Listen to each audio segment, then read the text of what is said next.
Bueno, a ver, ¿cómo es esto de Drácula? Bolsonaro, Drácula, No, ¿cómo es la primero, historia? digo lamentablemente, porque quizá ahora, porque ha tomado tanta repercusión, no es de mi autoría.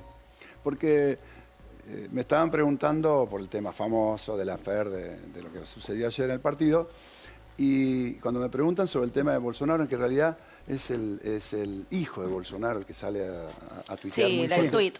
Entonces, yo lo que contesto, lo que le respondo es que me había causado mucha gracia un tuit que un brasilero decía eso de Bolsonaro, ¿no? Decía que Bolsonaro había irrespetado, dicen ellos, todas las medidas y protocolos habidos y por haber, con lo cual le parecía que era como que Drácula. Entonces, ni siquiera es de mi autoría. Yo repetí algo que me causó mucha gracia de un tuit. Bueno, después el periodismo ya hizo que yo comparé a Bolsonaro con de Drácula, bueno, cualquier cosa. Pero la verdad es que es esa la idea, ¿no? Es que en realidad Bolsonaro ha incumplido todos los protocolos habidos y por haber. La ha tratado de gripecita, ¿no? En su momento. Gripeciña. Gripeciña, ¿no? Habló sobre la pandemia. Trató de gripeciña y gestualmente hizo todo lo posible todo el tiempo para demostrar eso, de que no pasaba nada. Después se la agarró él, bueno, de historia conocida, pero la verdad es que Bolsonaro hoy está con una imagen muy baja, pésima, y también puede ser un peligro, porque bueno, mañana hay una movida muy fuerte en Brasil, esperemos que todo se vaya por los carriles que deben ir, pero la verdad que hay una exacerbación. Yo tengo mucha familia viviendo en Brasil hace años, hermanos que hace 42 años viven en Brasil, uno se acaba de regresar a Argentina, con lo cual es el país que debo haber visitado y estado más tiempo en el extranjero de todos, y es el idioma que mejor hablo después del español. Tengo un gran cariño por el pueblo brasilero y por Brasil. Y la verdad que lo que ellos me dicen es que el Brasil post-Bolsonaro no es el mismo Brasil de antes. Hay una cosa muy fea, que quizás la misma grieta que vemos acá, no tan bestialmente como en Brasil, pero que también la vemos cruda, y que me parece que es uno de los temas que tenemos que ir resolviendo. Igual hagamos algunas diferencias porque las consignas de las protestas de mañana están llamando a anular el... En contra del Congreso, y lo llama el propio presidente, ¿no? Institucionalmente es serio, pero sí, yo te quiero decir que es una cuestión esta que también se vio en Estados Unidos, ¿no? Es como esta cosa que tomar posiciones políticas hacen que familias terminen enojándose entre ellas, amigos terminan... Y en realidad es algo que no debería suceder. Ahora, entraste en un lugar, ahora te queríamos preguntar por cómo estamos, además de las propuestas como candidato, cómo estamos con el tema de salud, pero entraste en la grieta y a mí me interesa tu mirada, ¿no? Porque tenemos la foto de los momentos en los cuales arrancaba la pandemia y estaban sentados el presidente Alberto Fernández con el gobernador Axel Kicillof, con Horacio Rodríguez Larreta. Y hoy en día, más allá, digamos, de las cosas que puedan suceder en el Congreso para avanzar con algunas leyes, el escenario político y la agenda pública está dominada por una violencia, como vos decís, además de familias peleadas, grupos de amigos peleados. Me interesa ver cómo lo ves vos y también si haces alguna autocrítica desde tu lugar en ese lugar de la grieta. Necesitamos paz.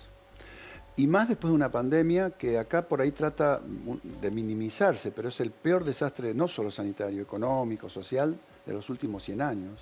Es peor, ha sido un impacto económico peor que la Gran Depresión, ha sido un impacto económico peor que el 2008-2009 con la caída de los bonos, Lehman Brothers y toda esta historia que sufrió el mundo, un golpe muy fuerte. Digo, ha sido peor que eso. Es más, todavía estamos transitándola y estamos en lo que yo defino una especie de, o muchos definen, de shock postraumático, porque esto es traumático. Las pandemias producen estos desastres. ¿Por qué si no? No serían pandemias. Si no produjeran ningún desastre, la transcurriríamos como cualquier otra cosa normal, enfermedad normal de la vida. Producen estos desastres. Entonces digo, necesitamos paz. ¿Por qué? Porque la verdad es que venimos golpeados de año y medio de angustia, de pérdidas, no solamente afectivas de seres queridos, trabajos y todo lo que produce una pandemia. Y necesitamos paz.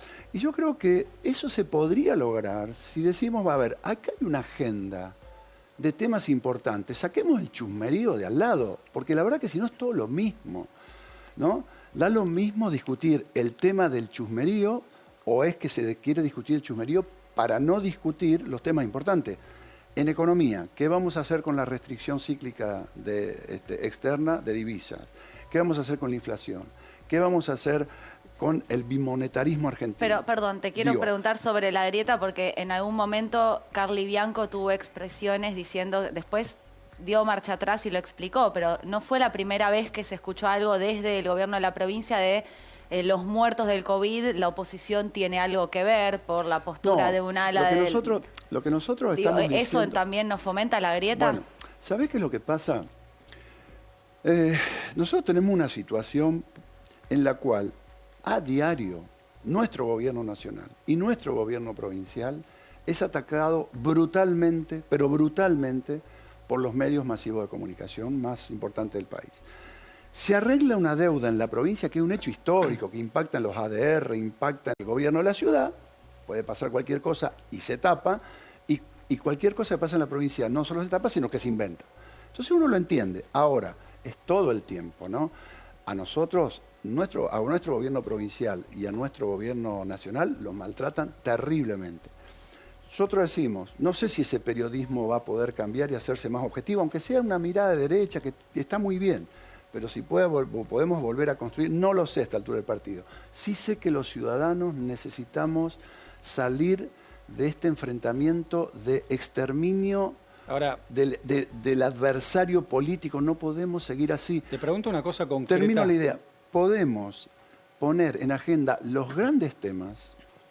Quizá no nos pongamos de acuerdo, porque son dos visiones de país diferentes, pero para que la ciudadanía pueda entender de qué se trata, qué estamos discutiendo. Si no, estamos todo el día... Vamos a un tema puntual que fue de tu área, digamos, mientras eras ministro. He sido muy crítico del movimiento antivacunas, de los que hablan de infectadura y de los que hablan que las vacunas se envenenaban. Digo, esto he sido claro. Ahora, no se explica demasiado el tema de la Pfizer, la actitud del gobierno de las idas y vueltas. Es decir, ¿por qué no se aprobó en su momento y por qué se aprueba ahora? Porque Pfizer nunca nos quiso vender vacunas. Miren, yo fui a hablar con el CEO de Pfizer Argentina. Antes que ninguno fuimos con Nicolás Crepla, que dijimos, che, ¿ustedes van a traer vacuna a la Argentina? Bueno, usted dice, no vamos a entregar a gobiernos subnacionales, solamente vamos a entregar a gobiernos nacionales. Ahí empezó el proceso en donde Pfizer comprometió una enorme cantidad de vacunas con todos los países y no le cumplió a nadie. Porque todo el mundo, dicho por el CEO mundial de Pfizer, todo el mundo, porque Pfizer sabía que iba a entregar primero en Estados Unidos y que recién para finales del 2021 empezaba a regularizar las entregas. Mientras tanto fue entregándole puchos a todo el mundo. Pero no es que no cerraron porque sospechaban que no les iban a entregar todas las que acordaron. No acordaron, simplemente. No. Digo, lo que explicaron públicamente en aquel momento, que eran cláusulas secretas, que la ley impedía, que había trabas. No. Miren, había una ley que votó toda la oposición. Todos. Entonces digo, es muy raro criticar una ley que yo voté. Digamos, de suma, si nos equivocamos todos. Pero no hubo error. La ley lo único que decía, ese artículo era la famosa negligencia, que después se cambió por otra palabra y se negoció igual. Pero bueno, ¿por qué no Pero no atrasó la llegada de Pfizer, eso es lo que prácticamente no llegaba ni una vacuna. Lo que hizo es que no se modificó esa ley antes, se modificó mucho tiempo después. Ese es el tema. No llegaba la vacuna Pfizer de ninguna manera con ley o sin ley. No había vacunas para la Argentina, como no hubo para prácticamente ningún lugar del mundo vacunas Pfizer. No era la explicación oficial del momento esa, que estás dando ahora, ¿eh? No, que no llegaba la vacuna. Pero, ¿cómo que no llegaba? No, lo que decían era que la ley no llegó, llegaba. A Uruguay llegó prácticamente... ¿Por qué Brasil, Uruguay y Chile tuvieron que ir con la Sinovac? Una vacuna de 50% de eficacia. ¿Por qué no les mandaba Pfizer? No estoy discutiendo el retraso que pasó en todo el mundo respecto a la Pfizer. Ahora, no era la explicación oficial de aquel momento. No, la explicación oficial fue que había una ley que se negaban... y que no negligencia. ¿Qué es lo que implicaba la palabra negligencia? Era decir... El laboratorio quería que de ninguna manera, si la vacuna tenía algún problema en la Argentina, se hiciera cargo el laboratorio. Y nosotros decíamos, había dos que aceptaban, maledicencia, es decir, y fraude, fraudulento. Obviamente, en eso estamos todos de acuerdo. Hay una figura que nosotros la tenemos muy incorporada en la Argentina, que es la negligencia. Yo no te quise hacer un daño, por ejemplo, explícito, previo, no fue un fraude. Por ejemplo, la vacuna tuvo un precipitado cuando llegó a Argentina. Yo no lo quise hacer, pero Pfizer no te la reconoce. La vacuna rompió cadena de frío en el momento que dependía la cadena de frío de la responsabilidad de la empresa. No, yo no te cubro. Me tenés que cubrir. me tenés que cubrir, porque la verdad es que se arruinó porque vos descuidaste la cadena de frío. Es una cosa muy técnica, pero yo quiero decir, igual no iba a llegar vacuna Pfizer hasta mucho después, porque no hubo para nadie. Está bien. Bien. Eso es otro tema. Digamos, de todas formas, que yo creo que demoraron en habilitar la posibilidad de que lleguen la Pfizer, más allá de que después lleguen o no. Creo que ahí está el problema. Es lo que estoy discutiendo. Pero vuelvo no a lo decir, otro, no lo que vos indicás. Pero yo vuelvo a decir una cosa.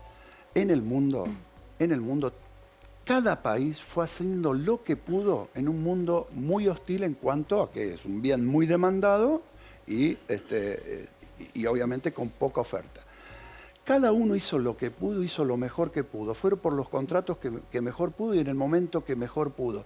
Nadie acá hizo nada para evitar que entraran vacunas. Al contrario, si el primer acuerdo que estuvieron los de Pfizer reunidos con el presidente, porque se había hecho un ensayo clínico acá, no había un prejuicio ni que era esto norteamericano ni nada. Eso no es así. Ahora, De hecho, se estaba firmando como un laboratorio inglés, digamos que.